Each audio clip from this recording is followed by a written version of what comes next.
first. Mine is always first. Mine is always first. Oh, yeah. Okay. I pushed mine first, but for some reason. Well, you know, it's so great. I did all of that, and then as soon as it went live as soon as it went live on IG, I had stopped. Okay. So, hey, ladies. Okay. We're going in hard today. We're going in hard for the rest of the season.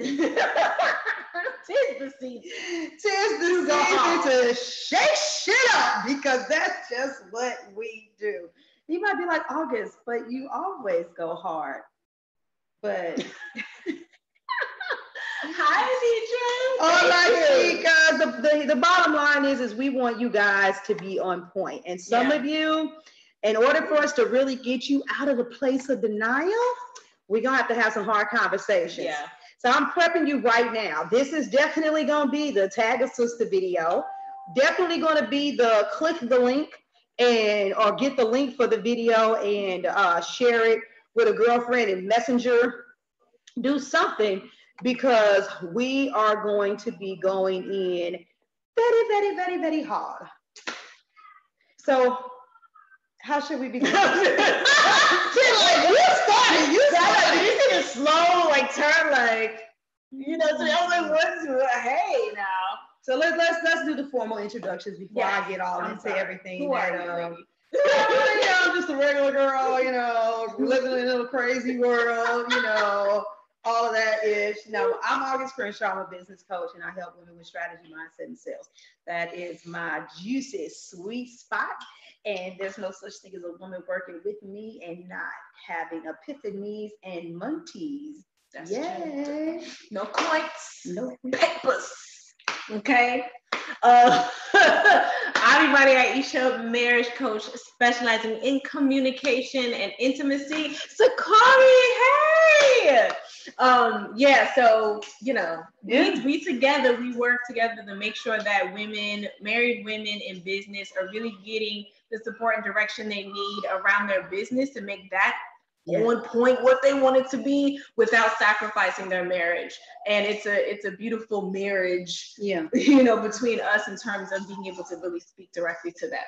And what we need to do, we always, I've been having a hard time with words today, you guys. Just her brain's moving so fast, y'all. My brain is definitely in 50 million different places and trying to keep up with my mouth. But we've been making observations, and we want to talk to you guys about a very sensitive subject. So we've done some topics, getting along with your spouse when you work together and stuff like that. Yeah. But we want to have the ugly conversations. And some of you may have already been past this, but a lot of you are dealing with this right now. And some of you may feel like while you're building your business that hey, Terry, again, I saw your comment. Thank you.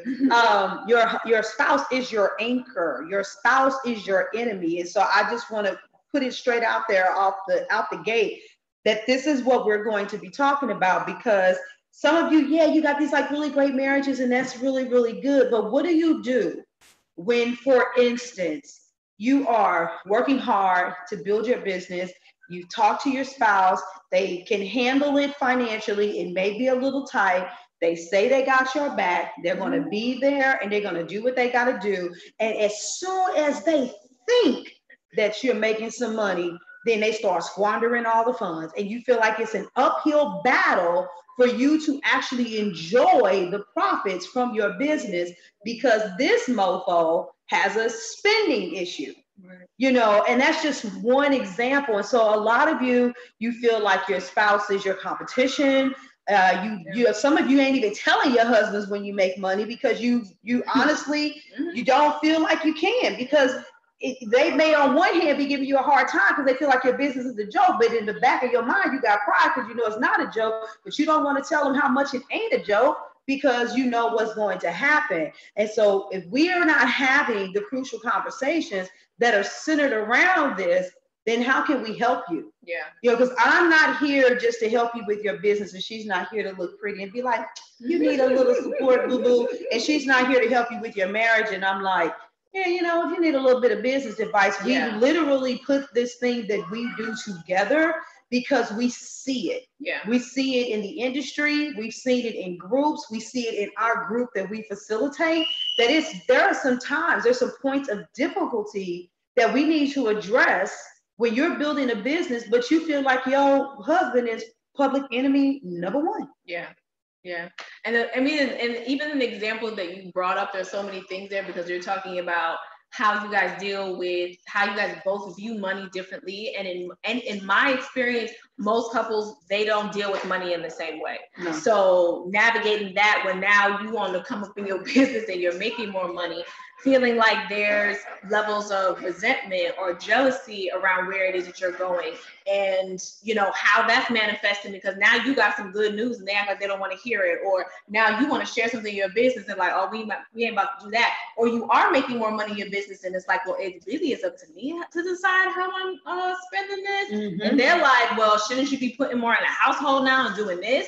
Well, you said you were holding down. I'm still in this growth period, which means that if I make this money and I want to invest this so that I can grow even further, elevating my business, I should be able to make that decision. I'm the CEO of my business, correct? But them not really supporting that, right? Them not supporting that, and them being like, well, you know, we didn't talk about that. You know, you finally making some money. I've been busting my ass, and so you're gonna spend this money on this instead of spending it in the household. Like, when is it gonna be this turn? You know what I mean? And so you guys are having this issue where all of these things are clashing. And like you said, then you start keeping stuff to yourself. You start being quiet. You start being secretive about what you're doing in your business, what the money that you're making. You're not sharing the wins. And all that does is create the rift even stronger and stronger between the both of you and in your household and how things run. And you feel like you're dealing with strangers and they're just pulling you down every time you're trying to elevate. So no one likes that feeling. You know what I'm saying? That you're trying to elevate and then you're getting pulled down in the same thing. But I know you're looking at it. Yeah, no, but yeah. Camille said it's so true. The money conversation is always superficial before you say I do. Yeah. Before you actually mingle of fun. Yes, before you do that, it's like, we're speaking hypothetically. The bills are most important to me too, baby. Right. Yeah, but with this, but with this, I save really, but out of $100, you want to save 20 and enjoy 80. I want to save 80 and enjoy and just do something simple, you know, and enjoy the 20. Yeah. But I want to preface this. Well, technically, it's not prefacing because we've already started. I told you guys I'm like all over the place, but I have a lot on my mind. Literally, seriously, forgive me. But I want to illustrate this even further. There we go. Now I sound like I went to community college. I'm getting it together. Good humor for you. I want to illustrate what I'm saying through a story. Oh, snap! Our energy is just too strong. Everything. Things went flying, okay? They're not ready for the conversation. They're not gonna have. You can't handle the truth. So my prop for my beautiful my iPad for IG decided that it's kind of like for you guys that saw me with the bee incident. You'd be like, oh my God, remember when the bee came and I about fell over trying to get away? No, I don't do that. Okay, I think we're back. And I think we're okay. Take two. Maybe I can use this story now. But seriously, so I have this client, and a lot of what I'm about to say is based on conclusions that I was drawing. But when we first started working together, you know, she needed help with a bunch of stuff. She needed help with a bunch of things, and it's like, okay, cool. We gonna get this thing rolling. I needed to get her out of the red and get her into the black. And when I was working with her, a lot of the spouses, their husbands like me, believe it or not. Maybe it's because of that masculine energy, and it might also be because of the money. You know, my wife is making money. I like her, but a lot of the spouses usually like me because of what's happening with their wives. But in this particular situation, I felt like her husband was attacking me. He would constantly like reach out into my inbox and, you know, tell me, you know, to do something on her business page, like her business page or anything you could think of. And I was just like, who are you? I mean, I teach people what to do and what not to do on social media, and you are a spammy mofo, you know, for a lack of a better term. He would do these different things. And so finally I had to reach out to my client, and I'm like, you know, I try to keep things cool because I don't like to venture into the marriage side of things.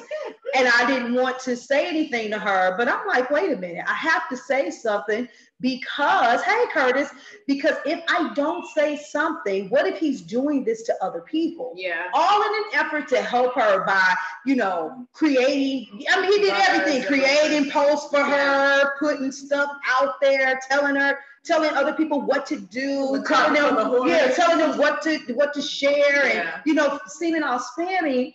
And it finally hit me. I'm like, I could get a little egotistical too, but this really isn't about ego. But I'm like, is he trying to tell me how to do my job? Mm-hmm. Because I got this covered. Yeah. And so what happened is I said to her, I said, sweetie, does your husband know how much money you're making in your business? And she was like, no, and I'm not gonna tell him. And I was like, okay, so I am a parent when it comes to coaching. I usually lead with questions. I always ask questions first so that they can give answers, and I can be, I asked the question because I already knew the answer. But I asked that question to her, and when she said that, I said, well, good. I'm glad you were honest. Now fix it. I'm like, you need to talk to him because evidently he thinks that you're still on the struggle bus, and he needs to know that you're making money so that he can get off of my ass, because I don't need him to tell me how to coach you or how to help you out. Right. And so congratulations. So with that being said, she was like, oh, well, I can't. And I'm like, why not? And she's like, well, because if I do, then he's going to spend money. This is not going to be in the bank account. Such and such and such is going to happen. Yeah. And I said, okay. And I remember referring her to you. I said, I'm going to tell you right now. And this was long before the days of this. Yeah. I said, you need to reach out to Imani. You're going to need to work with her because you got some marriage issues. And there are marriage issues that are going to come back and haunt your business. Yeah. Because your inability to have the money conversation with him, it's not just about his behavior. Yeah. You're not operating with CEO mentality. You're not dealing with the real issues. Your inability to address that issue with him is going to manifest as another issue with handling business with your money in your business. Mm-hmm. When it's time for you to negotiate deals, you have awkwardness around money conversations. You have preconceived unctions behind what other people are thinking when it comes to the money conversation. And so you're going to miss out on a lot of things. I told you there's a direct correlation between the two. Yeah. And I need you guys to know that after time passed, eventually she did have to take her up on her offer and work with her, because guess what came back to haunt her? And them commas is hitting that bank account. Mm-hmm. The money conversation. Right. Because what happens is women think that if they make more money, they can out-earn the problem. Right. But no, what you're going to do is actually feed the monster. Oh yeah. Because the problem isn't the money. And so when the money then comes, then the real problems start to come to the surface. And as a coach with me, I have to see that this, and I have to let them know this is normal. It doesn't feel good. It sucks, but because all of the real stuff has been buried underneath the rug, and the rug has got a big old hump in it that everybody's walking around, the real issues of not feeling good about what it is that they're going through, most likely still honoring that they're not here, but a lot of times they have issues with what they're going through. There's issues of resentment, issues with trust, issues with, jealousy or envy around things. And so you think if we have more money, everybody should be happy. This means more money's coming in. This means that things are elevating in my business. Mm-hmm. And it's like, well, what if you have a spouse who's like, well, I don't really want to be doing what it is that I'm doing. And I know I said I'm gonna support you, but you seem to be skyrocketing. You don't need me. You don't want me to be part of your business. You let me know this is your business and not my business. And so what am I supposed to do over here? So I can't even be happy for you. And then you take it so personally, because that's what we do as human beings. That's what we do when we live with somebody and they're our spouses. We take on that stuff. Yep. And so again, you start to just exist in the same household, and you feel crappy about your business when you still feel good about your business, because all of this stuff that was lying dormant came to the surface. That money issue, and I always say this because I do a whole training on just money and marriage, and I'm not as a financial guru, because it's not about, the reason why you're arguing isn't about the money itself. Nope. And so that's the issue, that you're like, oh, we get more money, then he's going to be good. We're going to be good. He's going to see that my business is thriving and he's going to just be excited. And for some people, that's the case. But the people we're talking about, it brings all of those hard-hitting issues to the surface. And when I talk about things in trust, I know I'm listing them like they're like, like they're like little like breathing things. But we're talking about trust and resentment and envy within someone who's supposed to be your partner, and you're not feeling the partnership. That is a very real thing. And that's the thing that I come in and I'm like, well, we gonna navigate this. We gonna make sure that, you know, you're good. And I know that person was able to say, okay, I know that I'm not where I want, that we, like the ideal where we want to be, because that's the process. But I know that I stood up and I said something about what needed to happen. I know that I made certain decisions so that I have certain control over this portion of it, of the money, and that he knows that. However, he feels like he's going to deal with it and take it, right? And so now the conversations are being had. Nobody is swallowing. You ever about to cry and you feel you swallow and it hurts and you feel that lump in your throat? And I was like, there's so many of married women out there who are building businesses and are swallowing so much. And it's painful. It's painful to do that. And so you have to be in a place where you realize that no, I'm sorry, but the money, having more money is going to bring the other issues to the surface. And so what you can do is wait for that to kind of just blow up, or you can say, okay, I see the writing is on the wall. I see that this is happening. I need to get some guidance and support around this, because all I have right now are questions. I don't know how to handle this. I don't want to deal with it. I just want to run away. I just want to punch him in his face. You know what I mean? And that's just real talk. You just be like, punch you in your face, like, you know, for real, because for real, right, for real, and you don't like that person. You know what I mean? You can't really anchor yourself to even feeling like I have love for this person, and it's hard for you to find anything to hold on to. So you just let go and tell yourself you're gonna be doing what you need to do for your business. Now realizing that this woman over here is going to reveal to you that all of this stuff that you are swallowing is still going to affect your business, and not in a positive way. And that's why we've come together the way that we have. Yeah, and what I'm sitting here thinking about right now is how a lot of you haven't dealt with this fully. And let me give you two dynamics on why you have not. The contrast between why some of you don't feel it as hard as others, because some of you still work a job while you're building your business. Yeah.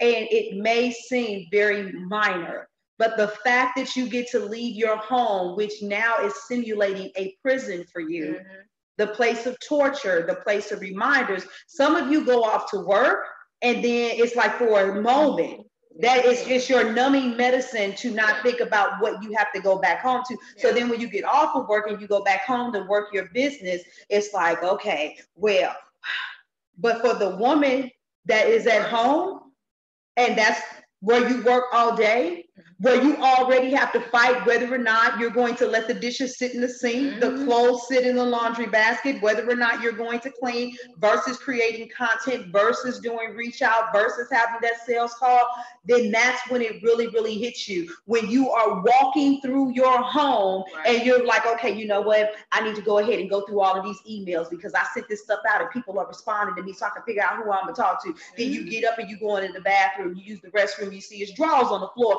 Trust me, it's the little bitty triggers. It's the little bitty triggers that will fuck you up. And you will be sitting there like, really? See, this is what I'm talking about. You and your brain automatically just goes down a spiral. They act like when I'm at home, I'm not actually running a business. I'm not really working. I'm not doing anything. Ain't nobody your maid. My name is not Hazel. Or maybe I'm stupid because I put the hamper over here. You put your drawers over there. And then when you got to sit down and then exercise the creative space of your mind, which is only elevated when the endorphins are released, it's not going to happen for you because you're so frustrated. And so once again, you absolutely cannot out-earn a problem. And the second thing I'll say, to just really paint the picture for you all, because I know what the hell you're going through. I see it. I hear it. You can say, oh, my husband, he doesn't support me. My husband, he spends all the money. He's not team me. I am going to fix this because you know what? You start making excuses. He didn't have this, he didn't have that growing up. And so if I could just pacify him, you know what? I'll let him buy the shoes. I'll let him do whatever it is. And you think that that's going to solve the problem.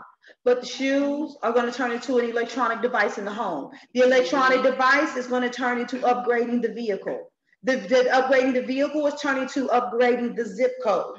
And they're going to start doing things and making moves because they feel like, so like she said, that the problem that you're facing, your money is going to magnify it times 1,000 because it's about their natural inclination to do something specific with when it comes to that area of their life.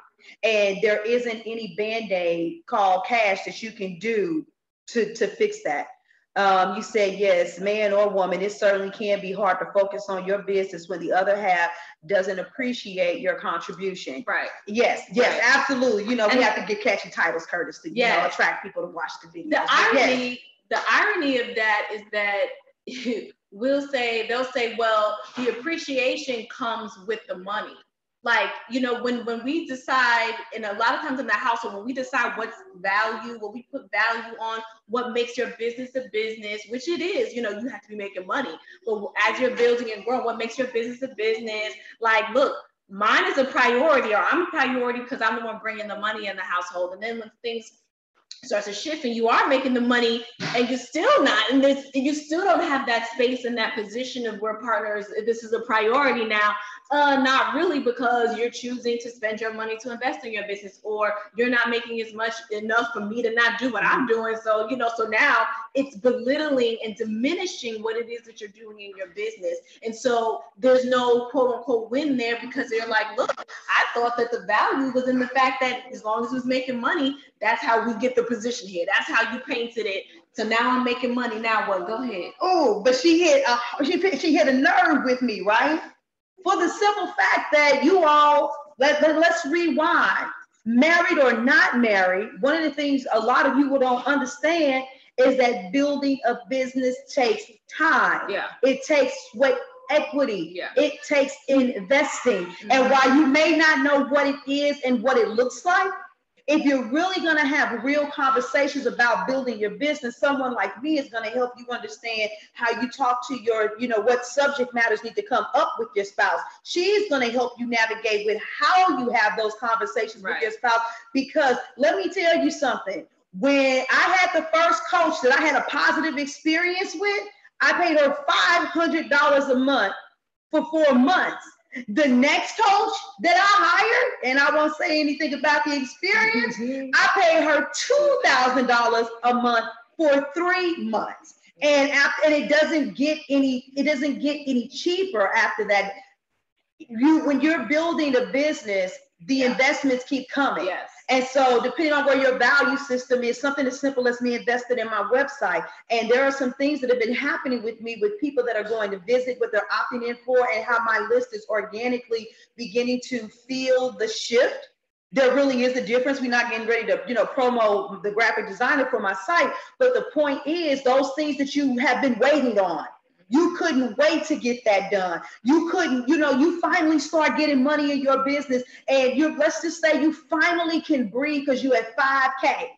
You're in 5K, but the VA that you want to hire wants anywhere from $800 to $1,200 a month. And you having that $3,800 is enough, but you can't do that because that other leak, that spending habit has come out and has grown into this ugly ass monster. Because, you're making money in your business, so it's not really about keeping the main thing the main thing. You have no mission. You have no vision together. You just, everybody just hustling and making money. Yeah. That's not what this is about. You guys are entrepreneurs. This is about dream building. This is about creating what you were destined to do. Yeah. And that's why it hurts you so hard. See, it hurts when somebody's spending the money with, I done went to work all damn week and you didn't got the account into overdraft. Yeah. No, that is not the same feeling as, wait a minute, I have busted my ass. I have cried many tears. I have put opt-ins out there that people did not take. I have shown up because I got a coach that was kicking my ass saying do live videos, and I have felt stupid because nobody was paying any attention to them. I have literally felt like I embarrassed myself sometimes. Hey, Kiki, I feel like I've embarrassed myself sometimes building my business, and you taking that money and you fucked it over. Trust me, sweetie, you're going to be mad if they mess up the money when it came from the paycheck.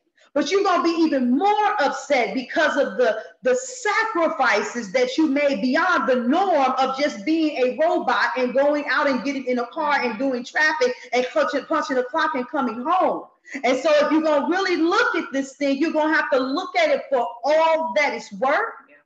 Because you building a business, dealing with the anxieties from your spouse, especially when he has a major problem when it comes to spending, I hope you guys understand what we're telling you. Yeah. It's going to hurt way more than you think, and it doesn't get better as you climb, and you're going to hit a plateau. Yeah. You're eventually going to hit a plateau, and you may even become so emotionally distraught that you may feel crippled. And I'm gonna get ready to pass this back, and we can also listen to, yes, when you created it with your own hands and your own mind, which is the source from your fiber of your being, Curtis, which is your spirit. It is the essence of you. And that's why you feel like they're attacking you. Right. It's not the job. But I just wanted to add this last piece on there. With everything that you guys are going through, and with everything that you're feeling when you have this anxiety in your relationship with your spouse and you're trying to build your business, please understand that trials and tribulations are one thing, but sometimes when it looks like it's an attack from the enemy, there's something, unfortunately, that is demonically magical about how struggle comes.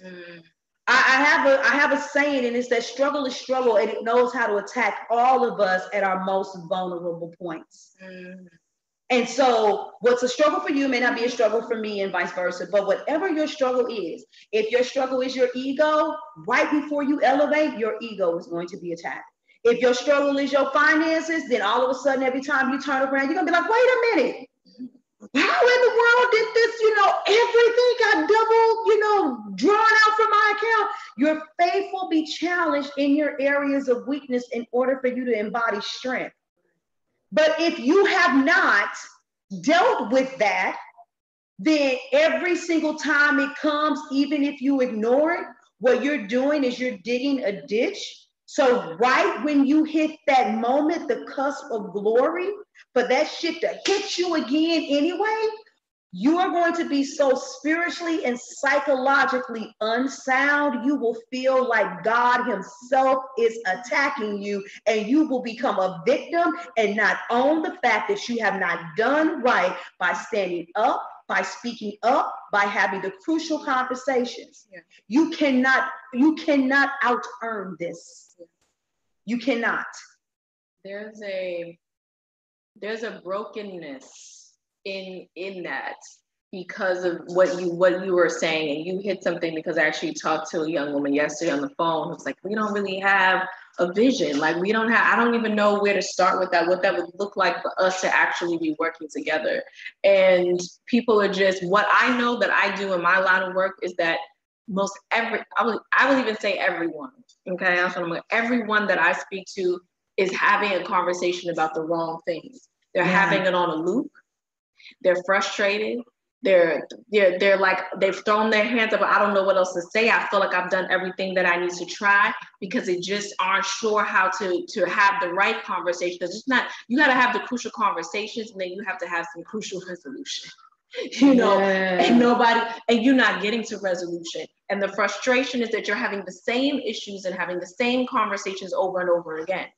And whether it is that I'm working with both of you, or whether I'm working with one of you and still working with both of you, as another entity, it's like, well, what's the resolution for you? What's the resolution for the marriage in the place that you are? And as that consistency happens, then you will be in new places, then we will find new resolutions. Yes. But most of you are dealing in a state of perpetual non-resolution. there's nothing shifting, there's nothing changing for you. You're not feeling even the slightest of the shift, so that you can have that sanctity, so that you can put the pieces back together, because there is a brokenness, because this is your baby. This is something that you birthed. You know what I mean? Like you said, Curtis, male or female, this is something that you have birthed, you know, that from the ground up. This isn't you working for somebody else to make them millions of dollars. And so it's a different attachment. And so if your spouse is diminishing what it is that you're doing, if somehow that's not a priority, you know, if somehow that's something that's just over here on the wayside, or that can be put on the shelf or whatever, or that's just for the now, or when it is growing, it's like, it's not that big of a deal, then of course you're going to feel personally attacked. Of course you're going to be personally hurt and just weighed down. And that's why we use the word anger in our title, because it just weighs you down. When we think of elevation, when we think of growth, there's this upward motion. You know what I'm saying? So if somebody's weighing you down, that is destructive to yourself, your marriage, and your business.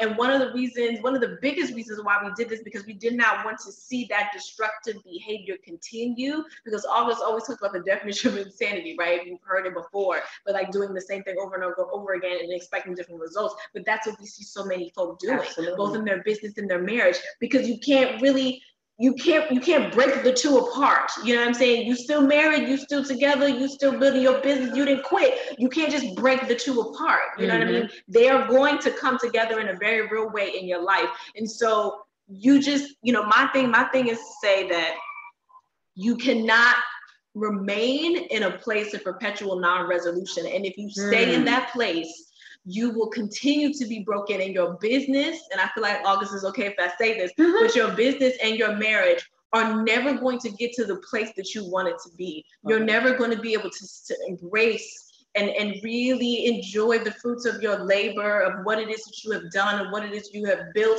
The legacy that you've built for your children will be tainted by that sense of brokenness, because you gotta deal with this stuff that's at the table. Absolutely. You know what I mean? What's the alternative to that if you're not dealing in any kind of resolution, if the shifts aren't actually happening? Absolutely.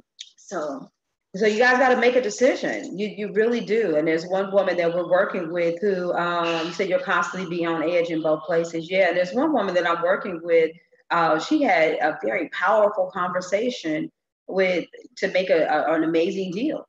And I remember when we talked about it before she did it, I posed some really challenging questions to her. I was like, hey, what if this happens? What if this happens? What if they say this? What if they say that? What are you going to do? How are you going to feel? What are you going to present? Do you understand how to exercise the power of walking away? I mean, I was challenging her at every core, because what she was negotiating, it was not, you know, oh, well, do you want to be a client of mine or not? It wasn't one of those things. It was like, girl, look, we talking about perpetual commas, you know, in her business. Hey, Lenora, and having that conversation with her, it was requiring her to address this money thing. And I'm like, okay, but let's really talk about this and what this looks like. And this is why you should say these kind of things. You shouldn't say those kind of things. And open up the door for opportunities. You know, I'm coaching her through the negotiations. But you want to know what's so awesome is that she came to both of us and she's like, wait a minute. I like literally see the connection. My ability to be able to not be so attached to the turnout of the conversation. I talk about, you know, being committed, but not being connected. She was committed to seeing the deal go through, but she was not connected to whether or not it was a yes or a no, which meant that she was also finally committed to having a conversation with her husband and not connected to what the response was going to be, but being able to put all the cards on the table. And she was able to see these things simultaneously unfold. We know we don't have to have, you know, PhDs in psychology to be able to break this stuff down. Y'all already know me. Many of you, this is just real talk. And this is what we knew. This is what we knew was going on in the industry and why that void needed to be filled. And so when you have found yourself having a systematic way of approaching your marriage that is less than 100% open, when you have found yourself struggling to reach beyond a plateau with your financial increase in your business, then you need to really look at what's really going on.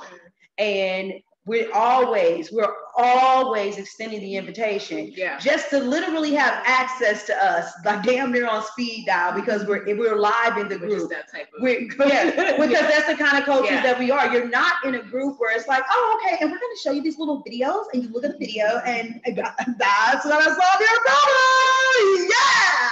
No, it's like we're literally coming in there, and you're hearing real time, you know, motivation. You're hearing real-time assignments based on what's going on. And we're not bent on a specific structure, because we're responding in real time to what's going on with the ladies. And yes, there are different levels in which you can invest so that you can actually have coaching calls and stuff like that with us.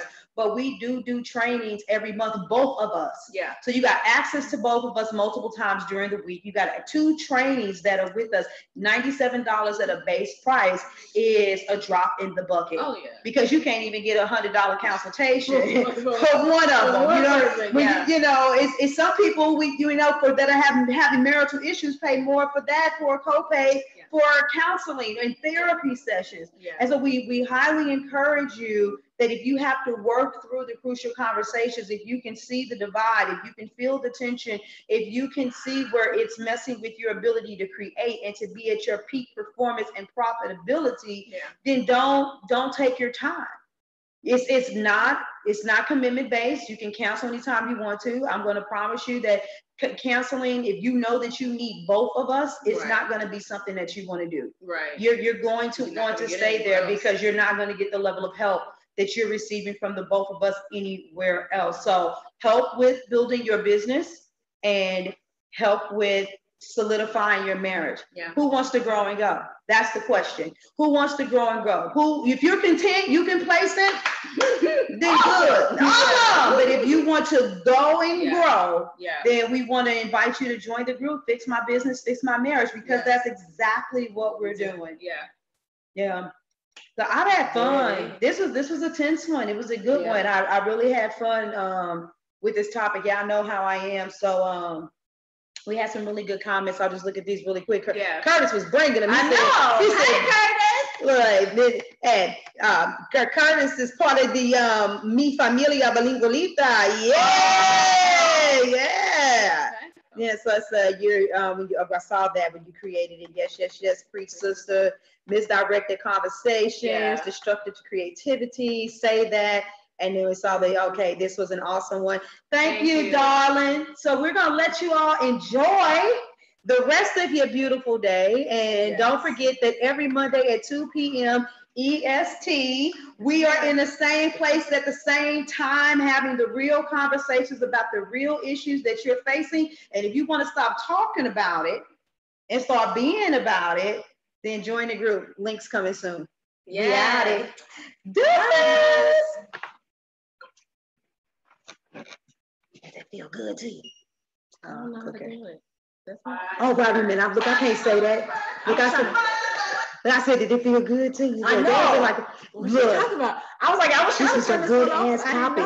We were sitting there talking about how intense we was gonna be, and we was gonna talk some mad shit. It feels real good. Are y'all watching right now? Somebody's watching. I always feel like somebody's watching me.